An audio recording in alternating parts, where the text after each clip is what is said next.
Alex, ako si sa dostal k tejto nevšednej záľube? Tak byla to úplná náhoda, protože mamka dřív byla novinářka, byla na jedné soutěži se podívat a vzala mě sebou.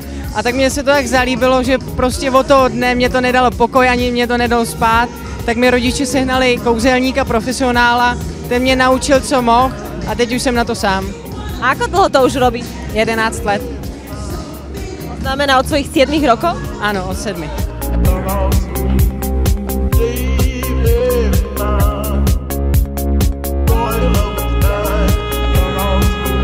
Čo také najzaujímavejšie máš vo svojej show? Čo také nevšedné dokážeš?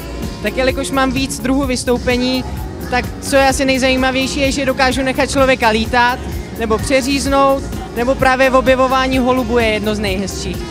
Koľko máš tých svojich holubov? 7.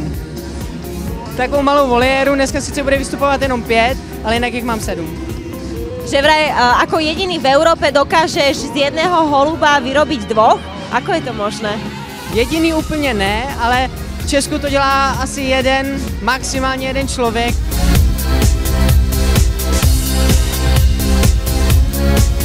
A nikomu neprezradíš svoje tajomstvá, ako to robíš?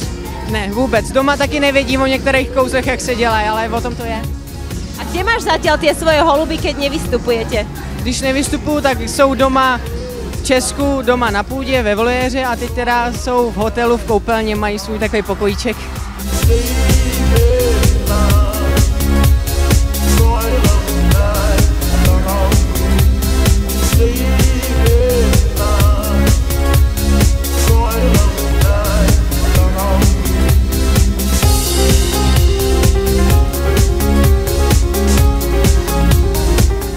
Ako hodnotíš dnešné vystúpenie?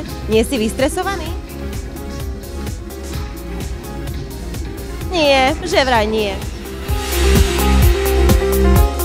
Máš k ním nejaký taký dobrý vzťah, ako povedzme ku psovi mávajú ľudia? Je to jeden můj takový mazlíček, kromě psa, kterého mám taky, tak mám vlastně těchto 7 holubů a všechny jsou moje Julinky.